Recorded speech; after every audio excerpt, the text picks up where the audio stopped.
Hello hi നമസ്കാരം. Photography മലയാളത്തിൻ്റെ മറ്റൊരു എപ്പിസോഡിലേക്ക് ഏവർക്കും സ്വാഗതം. ഞാൻ റഷീദ് തായ്ലാർ.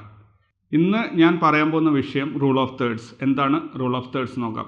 റൂൾ ഓഫ് തേർഡ് എന്ന് പറഞ്ഞു കഴിഞ്ഞാൽ നാം ഫോട്ടോഗ്രാഫിയിൽ കമ്പോസ് ചെയ്യാൻ ഉപയോഗിക്കുന്ന ഒരു ഗൈഡ് ലൈനാണ്. അതായത് ഒരു ഫ്രെയിമിനെ കുത്തനെയും വിലങ്ങനെയുള്ള രണ്ട് രേഖകൾ ഉപയോഗിച്ച് അതിനെ ഡിവൈഡ് ചെയ്യുമ്പോൾ അതിൽ രണ്ട് ലൈനുകൾ തമ്മിൽ ഇൻ്റർസെക്റ്റ് ചെയ്യുന്ന ആ ഒരു ഭാഗത്തിനെ നമ്മൾ എന്താ പറയുക, ലൈനുകൾ തമ്മിൽ ഇൻ്റർസെക്റ്റ് ചെയ്യുന്ന ഭാഗത്ത് നമ്മൾ സബ്ജക്റ്റിനെ പ്ലേസ് ചെയ്യുകയാണെങ്കിൽ അവിടെ കൂടുതൽ അട്രാക്ഷൻ കിട്ടും, അല്ലെങ്കിൽ കാഴ്ചക്കാരുടെ കണ്ണുകൾ പെട്ടെന്ന് ആ ഒരു പോയിന്റിലേക്ക് എത്തും എന്നാണ് വിശ്വസിക്കപ്പെടുന്നത്. അപ്പോൾ അതുകൊണ്ടാണ് റൂൾ ഓഫ് തേർഡ് വെച്ച് എല്ലാവരും കമ്പോസ് ചെയ്യുന്നത്. ഇനി ഇത് എങ്ങനെയാണ് നമ്മൾ കമ്പോസ് ചെയ്യുന്നത് നോക്കാം. ഒരു ഫ്രെയിമിൽ ഇപ്പോൾ ഒരാളെ നമ്മൾ ഷൂട്ട് ചെയ്യുകയാണ്, അയാളെ നമ്മൾ റൂൾ ഓഫ് തേർഡ് വെച്ചാണ് കമ്പോസ് ചെയ്യുന്നതെങ്കിൽ അതെങ്ങനെയാണ് ചെയ്യുന്നത് നോക്കാം. അപ്പോൾ ഇപ്പോൾ നിങ്ങൾക്ക് കാണാം, ഞാൻ ഫ്രെയിമിൻ്റെ ഒത്ത നടുക്കാണുള്ളത്, ഫ്രെയിമിൻ്റെ മധ്യത്തിലാണുള്ളത്. അതായത് നമ്മുടെ സബ്ജക്റ്റ് ആരെയാണോ ഫേസ് ചെയ്യുന്നത്, അല്ലെങ്കിൽ അത് നിങ്ങൾ എങ്ങനെയാണോ ഈ സബ്ജക്റ്റിനെ മറ്റുള്ളവർക്ക് കാണിച്ചു കൊടുക്കുന്നത് എന്നുള്ള ഒരു കാര്യം കൂടി ഇതിൻ്റെ പിന്നിലുണ്ട്. കാരണം ഇപ്പോൾ ഞാൻ സംസാരിക്കുന്നത് ക്യാമറയോടാണ്, അല്ലെങ്കിൽ നിങ്ങളോടാണ് ഞാൻ സംസാരിക്കുന്നത്. പക്ഷേ എൻ്റെ മുന്നിൽ ഇവിടെ ഒരു ഓഡിയൻസോ കാര്യങ്ങളോ ഒന്നുമില്ല. അതുകൊണ്ട് തന്നെ ഞാൻ ക്യാമറയുടെ മധ്യത്തിൽ അല്ലെങ്കിൽ ഫ്രെയിമിൻ്റെ സെൻട്രലായിട്ട് നിന്നിട്ടാണ് സംസാരിക്കുന്നത്. അതേ സമയത്ത് എൻ്റെ മുന്നിൽ ഇവിടെ കുറച്ച് ആൾക്കാർ, ഓഡിയൻസ് ഉണ്ടെങ്കിൽ ഞാൻ സംസാരിക്കുന്നത് അവരോടാണ് എന്നുള്ളത് ഈ ക്യാമറമാൻ ഈ ഫോട്ടോ കാണുന്ന ആളിന് മനസ്സിലാക്കി കൊടുക്കണം. അപ്പോൾ അതിന് വേണ്ടിയിട്ട് ക്യാമറമാൻ ഈ സംസാരിക്കുന്ന ആളെ ഒരു സൈഡിലോട്ട് മാറ്റിയിട്ട് ആരാണോ സംസാരം കേൾക്കുന്നത് അയാളെ കൂടി ഫ്രെയിമിൽ ഉൾപ്പെടുത്തിക്കൊണ്ട് ഫ്രെയിം കമ്പോസ് ചെയ്യാറുണ്ട്. അതായത് ഞാനിപ്പോൾ ഇങ്ങനെ നിന്ന് സംസാരിക്കുന്നതിന് പകരം ഇപ്പോൾ ഈ ഒരു സൈഡിലോട്ട് മാറി നിന്ന് സംസാരിക്കുകയാണെങ്കിൽ, നോർമലി ഞാൻ ക്യാമറയിലേക്കല്ല നോക്കുന്നതെങ്കിൽ തീർച്ചയായിട്ടും നിങ്ങൾക്ക് കാണുന്നവർക്ക് ഒരു തോന്നലുണ്ടാവും, എൻ്റെ മുന്നിൽ അവിടെ ആരെങ്കിലും ഒരാൾ ഉണ്ട് അല്ലെങ്കിൽ കേൾവിക്കാരുണ്ട് എന്നുള്ളൊരു തോന്നലുണ്ടാവും. അതേപോലെ തന്നെയാണ് ഈ ഒരു സൈഡിലും. ഈ സൈഡിൽ നിന്നിട്ട് ഞാൻ നിങ്ങളോടാണ് സംസാരിക്കുന്നതെങ്കിൽ ഇപ്പോൾ ഞാൻ എൻ്റെ പൊസിഷൻ കറക്റ്റായിട്ടും റൂൾ ഓഫ് തേർഡ് പോലെ തന്നെയാണ് കമ്പോസ് ചെയ്തിട്ടുള്ളത്. അതായത് ഞാൻ വന്ന് നിന്നിരിക്കുന്നത് ഫ്രെയിമിൽ റൂൾ ഓഫ് തേർഡിൻ്റെ ആ ഒരു കറക്റ്റ് പൊസിഷനിലാണ്. നിങ്ങൾക്ക് ഇപ്പോൾ ഈ ലൈൻസ് കണ്ടു കഴിഞ്ഞാൽ അറിയാം, കൃത്യമായിട്ടും ആ ഒരു പൊസിഷനിലാണ് ഞാൻ വന്നിട്ടുള്ളത്. അതേപോലെ ഞാൻ ഈ ഭാഗത്ത് വന്നു കഴിഞ്ഞാലും ഇപ്പോൾ റൂൾ ഓഫ് തേർഡ് പ്രകാരം കൃത്യമായിട്ടും ആ ഒരു പൊസിഷനിലാണ് ഞാൻ നിൽക്കുന്നത്.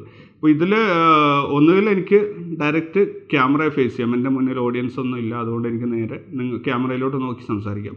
അല്ല, എൻ്റെ മുന്നിൽ അവിടെ ഓഡിയൻസ് ഉണ്ട്, ആരെങ്കിലും ഒരാൾ ഇരിക്കുന്നുണ്ടെങ്കിൽ ഒരാൾ നിൽക്കുന്നുണ്ടെങ്കിൽ ഈ നോർമലി ഞാൻ ഇത്രയും ദൂരത്ത് ഫ്രെയിമിൽ വന്ന് നിൽക്കുന്ന സമയത്ത് ആ സൈഡിലുള്ള ആളെ കൂടി ഈ ക്യാമറയിൽ ഈ ഫ്രെയിമിൽ ഉൾപ്പെടുത്താൻ വേണ്ടിയിട്ട് സാധിക്കും. അതിന് വേണ്ടിയിട്ടാണ് ഇത് നോർമലി ഈ ഒരു സിസ്റ്റം ഉപയോഗിക്കാറുള്ളത്. അതുപോലെ ഞാൻ മുന്നോട്ട് നടക്കുന്ന ഒരു രീതിയിലാണ് ഷൂട്ട് ചെയ്യുന്നതെങ്കിൽ എൻ്റെ മുന്നിൽ എപ്പോഴും ഒരു സ്പേസ് ഉണ്ടായിരിക്കണം, മുന്നോട്ട് നടക്കാനുള്ള ഒരു സ്പേസ്. അപ്പോൾ റൂൾ ഓഫ് തേർഡ് പ്രകാരം ഇപ്പോൾ വീഡിയോ ആയാലും സ്റ്റില്ലായാലും മുന്നോട്ട് നീങ്ങുന്ന ഒരാൾ ഷൂട്ട് ചെയ്യുമ്പോൾ അതിൽ സ്ക്രീനിൻ്റെ 1/3 ഭാഗം പുറകിലും 2 ഭാഗം മുന്നിലുമായിട്ട് നമ്മൾ ഷൂട്ട് ചെയ്യും. അത് ആ മൂവിങ്, അതായത് ഞാനിങ്ങനെ പോയി കഴിയുമ്പോൾ ഇനി മുന്നോട്ട് പോയി കഴിഞ്ഞാൽ ഞാൻ ഫ്രെയിമിൻ്റെ പുറത്തോട്ട് പോകും. ആ ഒരു ഇത് ഒഴിവാക്കാൻ വേണ്ടിയിട്ട് എപ്പോഴും പിന്നിലായിട്ട് 2 ഭാഗവും നമ്മുടെ മൂവിങ് സബ്ജക്റ്റിൻ്റെ മുന്നിൽ 2 ഭാഗം സ്പേസിങ് കൊടുക്കുന്ന ഒരു സിസ്റ്റം ഉണ്ട്. ഇപ്പോൾ റൂൾ ഓഫ് തേർഡിലോട്ട് തന്നെ തിരിച്ചു വരാം. റൂൾ ഓഫ് തേർഡിൽ ഇപ്പോൾ ഒരു സബ്ജക്റ്റ് കമ്പോസ് ചെയ്യാണ്, റൂൾ ഓഫ് തേർഡ് വെച്ച് കമ്പോസ് ചെയ്യുകയാണെങ്കിൽ നിങ്ങൾ ക്യാമറയിൽ ഇപ്പോൾ വരുന്ന എല്ലാ ക്യാമറയിലും ഈ ഗ്രിഡ് ഡിസ്പ്ലേ ഉണ്ട്. അതില്ലാത്ത ക്യാമറയിലാണെങ്കിൽ നിങ്ങളുടെ മനസ്സിൽ ഈ ഫ്രെയിമിൽ ഇങ്ങനെ വന്നു കഴിഞ്ഞാൽ ഒരു 2 ലൈൻ വെർട്ടിക്കൽ ഒരു ലൈൻ ഇവിടെയും മറ്റൊരു ലൈൻ ഏകദേശം ഇവിടെയായിട്ട് വരക്കുക. അതുപോലെ നിങ്ങളുടെ ഇതുപോലെ ഈ സ്ക്രീനിൽ ഇങ്ങനെ ഒരു ലൈൻ വരക്കുക. അതുപോലെ താഴെ ഭാഗത്തും ഇതേപോലെ ഒരു ലൈൻ വരച്ച് കഴിഞ്ഞാൽ അതിൽ ഏകദേശം ഒരു ഇൻ്റർസെക്ഷൻ പോയിൻ്റ് ഇവിടെയാണ് വരുന്നതെങ്കിൽ സബ്ജക്റ്റിനെ അങ്ങോട്ട് മാറ്റി നിർത്തുക, എന്നിട്ട് ക്ലിക്ക് ചെയ്യുക. അപ്പോൾ ഇപ്പോൾ കാണുന്ന പോലെ ഈ ഫ്രണ്ടിൽ ഈ ഫ്രെയിമിൻ്റെ 2 ഭാഗം സ്പേസ് വന്നിട്ടുണ്ട്. അതുപോലെ ബാക്കിൽ 1 ഭാഗം സ്പേസും വന്നിട്ടുണ്ട്. അതേപോലെ തന്നെയാണ് ഈ ഭാഗത്ത് വരുമ്പോഴായാലും. ഇപ്പോൾ ഇങ്ങനെയാണ് നോർമലി ഈ സൈഡിൽ വരുമ്പോൾ നമ്മൾ ഈ സ്ട്രൈറ്റ് ഇങ്ങനെ ഒരു കമ്പോസിഷൻ കൊടുക്കുന്നതിന് പകരം ഒരല്പം തിരിയാണെങ്കിൽ ആ ഫ്രെയിമിന് കുറച്ചുകൂടെ ഒരു ഭംഗി കിട്ടും. അതേപോലെ ഇങ്ങനെ സൈഡിലാണെങ്കിലും അതേപോലെ തന്നെ. സീനറീസ് ഷൂട്ട് ചെയ്യുമ്പോൾ നോർമലി നമ്മൾ ആകാശം ഉൾപ്പെടുത്താറുണ്ട്. അല്ലെങ്കിൽ ഇപ്പോൾ കടലാണ് ഷൂട്ട് ചെയ്യുന്നത്, കടലും ആകാശവും തമ്മിൽ സെപ്പറേറ്റ് ചെയ്യുന്നൊരു ലൈൻ ഉണ്ടാവും. അത് കൂടുതലും ഇപ്പോൾ പറഞ്ഞ പോലെ റൂൾ ഓഫ് തേർഡ് പ്രകാരമാണ് നിങ്ങൾ കമ്പോസ് ചെയ്യുന്നതെങ്കിൽ ഈ ഹൊറൈസൺ ലൈൻ അല്ലെങ്കിൽ ആകാശവും ഭൂമിയും ആകാശവും അല്ലെങ്കിൽ കടലും ആകാശവും സെപ്പറേറ്റ് ചെയ്യുന്ന ഒരു ലൈൻ ഉണ്ടല്ലോ, ആ ലൈൻ ഒരിക്കലും നിങ്ങളുടെ ക്യാമറയുടെ ഫ്രെയിമിൻ്റെ സെൻറ്ററിൽ കൊണ്ടുവരുന്ന നിർത്തരുത്. അത് ഒരു പ്രോപ്പർ സ്റ്റൈലല്ല. എപ്പോഴും നിങ്ങളുടെ സ്ക്രീൻ മുകളിൽ നിന്ന് താഴോട്ട് 3ആയി ഡിവൈഡ് ചെയ്യുക. എന്നിട്ട് 1/3 ഒരു ഭാഗത്ത് ഒന്നുകിൽ ആകാശം അല്ലെങ്കിൽ കര, രണ്ടിലേതെങ്കിലും ഒന്ന് ഉൾപ്പെടുത്തുക. ഒരിക്കലും അത് പകുതി ആക്കാതെ ഒന്നുകിൽ ആകാശം 1/3 ഭാഗം ആകാശം കൊണ്ടുവരിക. എന്നിട്ട് 2 ഭാഗം നിങ്ങളുടെ എന്താണോ സബ്ജക്റ്റ്, കടലാണെങ്കിൽ കടൽ, കരയാണെങ്കിൽ കര കൊണ്ടുവരിക. ഇനിയിപ്പോൾ നല്ല മേഘങ്ങളൊക്കെ ഉള്ള ഒരു ആകാശമാണെങ്കിൽ നിങ്ങൾക്ക് 2 ഭാഗം ആകാശവും പിന്നെ 1/3 ഭാഗം കരയായിട്ട് ഉൾപ്പെടുത്താൻ പറ്റും. അങ്ങനെയാണ് റൂൾ ഓഫ് തേർഡ് സീനറീസിൽ ഉൾപ്പെടുന്നത്. അതുപോലെ നിങ്ങളിപ്പോൾ ഒരു സീനറി എടുക്കുമ്പോൾ അതിനകത്തൊരു പോയിൻ്റ് ഓഫ് ഇൻട്രസ്റ്റ് എന്ന് പറഞ്ഞൊരു സംഭവം ഉണ്ടാവും. അതായത് നിങ്ങൾ ഏറ്റവും കൂടുതൽ ആൾക്കാർ ശ്രദ്ധിക്കണം എന്ന് ആഗ്രഹിക്കുന്ന ഒരു സംഭവം ഉണ്ടാവും. അത് തീർച്ചയായിട്ടും ഈ റൂൾ ഓഫ് തേർഡിൽ ഇപ്പോൾ നമ്മൾ പറഞ്ഞ പോലെ ഇങ്ങനെ ഒരു വെർട്ടിക്കൽ ലൈൻ ഇട്ടിട്ടുണ്ടെങ്കിൽ ആ ലൈനിൽ ഏതെങ്കിലും ഒരു സ്ഥലത്ത് പ്ലേസ് ചെയ്യാവുന്നു. അതായത് വെർട്ടിക്കൽ 2 ലൈൻ ഹൊറിസോണ്ടൽ, ഇതേപോലെ 2 ലൈൻ വെർട്ടിക്കൽ ഇങ്ങനെ ഉണ്ടാവും. അപ്പോൾ ഈ ഒരു ലൈൻസിൽ ഇൻ്റർസെക്റ്റ് ചെയ്യുന്ന ആ ഒരു 4 പോയിൻ്റ് ഉണ്ടാവുക. ആ പോയിന്റിൽ എവിടെയെങ്കിലും തന്നെ നിങ്ങളുടെ പോയിൻ്റ് ഓഫ് ഇൻട്രസ്റ്റ്, ഏത് ഫ്രെയിം കമ്പോസ് ചെയ്യുമ്പോഴും പോയിൻ്റ് ഓഫ് ഇൻട്രസ്റ്റ് എന്ന് പറഞ്ഞു കഴിഞ്ഞാൽ നിങ്ങളുടെ കാഴ്ചക്കാർ ഏറ്റവും കൂടുതൽ ശ്രദ്ധിക്കണം എന്ന് ആഗ്രഹിക്കുന്ന ഒരു സംഭവം നിങ്ങൾക്ക് പ്ലേസ് ചെയ്യുന്ന ഒരു മെത്തേഡാണത്.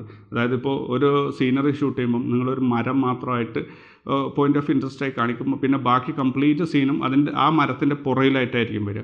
അപ്പോൾ ആ മരം കൃത്യമായിട്ട് ഈ ഒരു ഇൻ്റർസെക്റ്റിംഗ് ലൈനിൽ അല്ലെങ്കിൽ ഇവിടെ കൊണ്ടുവന്നിട്ട് പ്ലേസ് ചെയ്യുക. അപ്പോൾ അതിൻ്റെ ഈ റൂൾ ഓഫ് തേർഡ് പ്രകാരമാണെങ്കിൽ ഈ ഇൻ്റർസെക്റ്റ് ചെയ്യുന്ന ഒരു ലൈനിൽ, അതായത് ഈ 4 ലൈൻസ് ഇൻ്റർസെക്റ്റ് ചെയ്യുന്ന ഏതെങ്കിലും ഒരു പോയിന്റിൽ പ്ലേസ് ചെയ്യാം.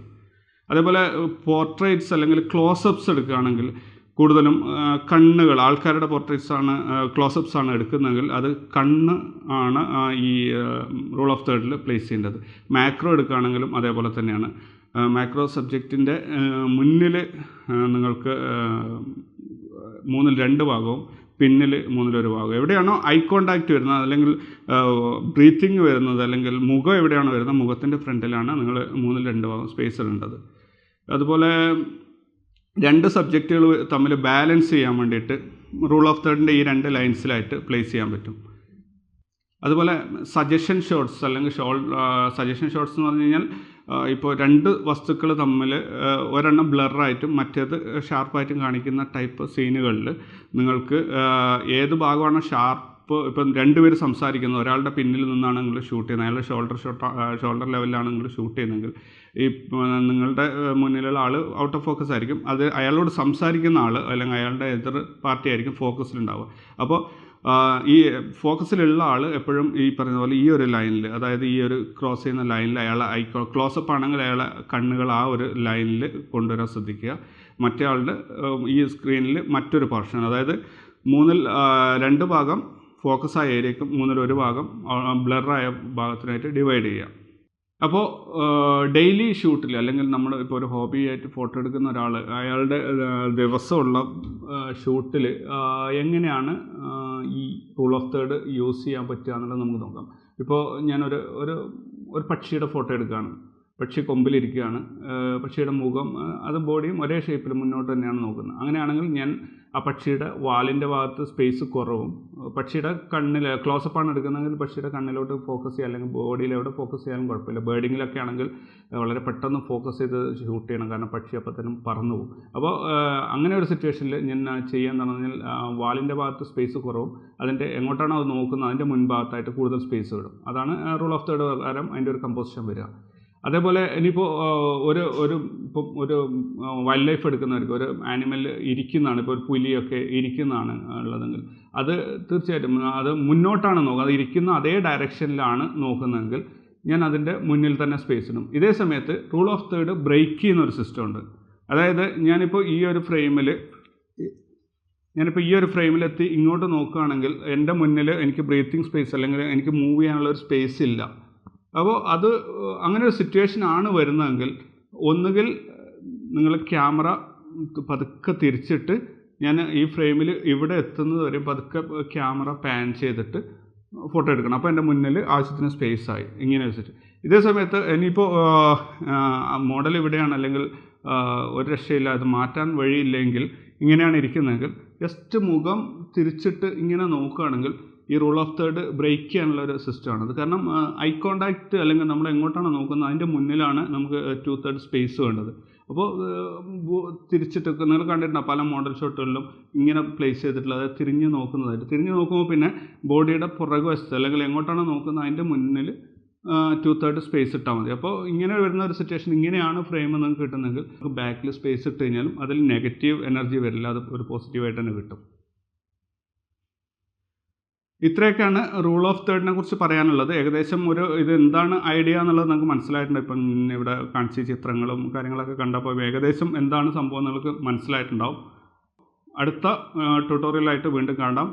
അപ്പോൾ നിങ്ങളുടെ അഭിപ്രായങ്ങൾ അറിയിക്കുക. Thank you. ബൈ.